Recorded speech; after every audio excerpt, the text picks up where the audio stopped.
It's the start of a new school day in the central west of New South Wales. But these First Nations boys aren't heading to just any ordinary school. 14-year-old Stephen didn't like going to school until he secured a place in the Ngurang-gu Yalbilinya Program, Wiradjuri for place of learning. I was getting in a lot of fights and sometimes I'd get a suspension warning or two. I'd be wagging classes and everything. The teachers here really helped me. It has helped me a lot through the tough times. They do things differently here. Teacher Tim Bennett says the program works hard with the local community to engage the kids and ensure families receive all the support they need. The kids are picked up and dropped off, fed at school and taken to health and other appointments as they need. It's not just an academic need, it's also a trauma. If the child suffered trauma or the family suffered trauma, that could also affect the student engaging in mainstream classes. So we have to address that as well. The program, led by the local Aboriginal community, has had some incredible success. Over the past 2 years, 33 students have participated, with school attendance more than doubling from 44% to 94%. That's the biggest plus for me, is they're just attending school.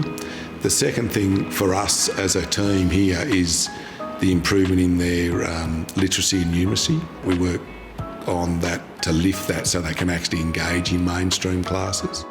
June's grandson was one of the first students in the program and says it's been life-changing. He did part of year 9 and 10, and he said he would have been probably in jail by now if he hadn't have got into this course. Yes, he was getting himself into trouble, and it just to get into this program was the best thing for him. As well as the usual school subjects, culture is a central part of the curriculum. Can we all say Buddha? From learning Wiradjuri language to practising the craft of traditional wood carving. Cultural lessons are taught by local elders, giving the kids a chance to connect with their identity. I think most of them don't know much about their background, the cultural background. And once you teach them, it sort of gives them a sense of identity in themselves, yeah. So, yeah, I think you don't know your past, you don't know your future, yeah. The students also feel the benefits. I've been connecting way more at home. I've showed my mum and dad my didgeridoo and played it in front of them too. My mum thought it was very good. Danielle is a single mum of 4 boys. Her son Logan joined the program a year ago. She says the program has changed her life. It's allowed me to go back to work.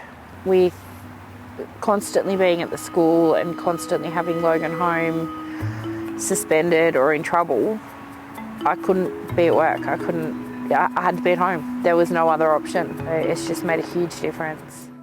The program was revived with the help of the local Orange Aboriginal Land Council 2 years ago, after it was abandoned by one of the local high schools. And we had students and parents coming to us, and we had children in tears, we had ex-students coming saying how great the program was. So we fought back and worked with the department to get the program off-site. The population of Orange is younger than most in New South Wales, and it's growing. Of the around 50,000 people that live here, almost 8% are Aboriginal. Community leaders here believe a key to the success of the town and the education program is having wraparound services that support the whole family. 33 students are on the waiting list to get into the program, and many other communities want help. Some communities are crying out for programs to actually keep those kids in school. The success of the program in Orange shows us that Aboriginal people have always had the answers.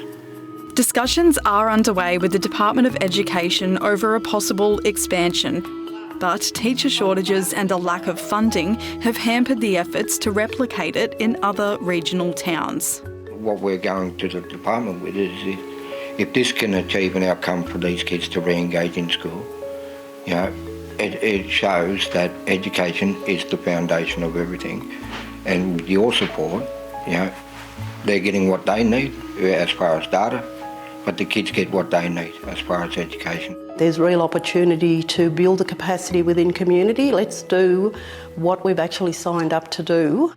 Anne Denner's played a key part in getting the program up and running, but she's seen programs like this come and go. She believes a voice to Parliament could be the link needed to secure its future. The government needs some direction from all of Australia to say enough is enough, this needs to happen.